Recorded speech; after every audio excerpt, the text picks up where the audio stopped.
Well, as we heard in our top story, the world community is planning to spend a great deal of money to socially reintegrate militants in Afghanistan. But critics say violent factions already benefit through local security firms who provide transportation for coalition forces. It's claimed that the money paid is effectively a bribe and that ultimately it ends up in the hands of the Taliban. RT's Paula Sleer reports. Travelling by road in Afghanistan today is possibly more dangerous than it ever was when the Taliban was in power. If a roadside bomb doesn't kill you, there's the constant threat that a criminal gang could. It's a given that there are roads that are unsafe in this country, without a doubt. We try to secure as best we can, but anyone can, launch a small attack at anywhere, in this country.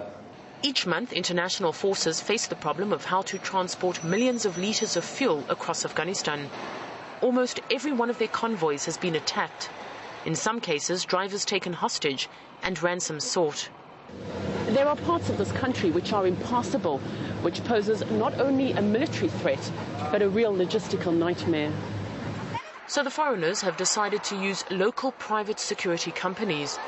But the partnership is an uneasy one that very often leads to even more instability. Once you pay someone, to provide a service for you, what they ultimately end up doing, with their money, we can't always police, especially in a nation with so many remote pockets. Critics say the cash paid to security agencies actually lines the pockets of the Taliban. I don't want to name specific security companies, but these companies are paying everybody. They pay the government for their license, they pay insurgents and enemies of Afghanistan. It encourages insurgents to keep going so they can get more money from convoys. President Karzai has complained about this, but he's under pressure from foreign countries to keep the situation going. Some of the so-called Taliban, that we're calling Taliban, they're also involved in this business of security. They basically, everybody knows who to go to pay them off so they can provide security for a specific convoy, specific region. But Hilal Wardok disputes the claims.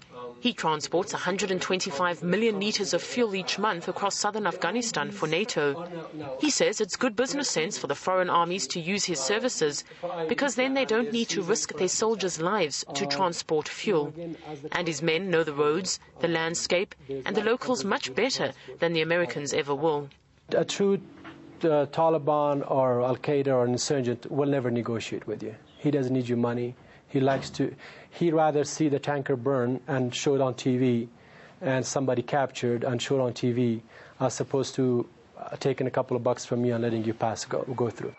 The Afghan finance minister estimates that as much as $10 million of donor money is being smuggled out of the country every day, a sign, many say, of collusion. If this is indeed true, that the very resources brought in to fight the Taliban are in fact fueling it, then any prospect for peace and breaking the cycle remains dismally distant. Paula Sleer, RT, Southern Afghanistan.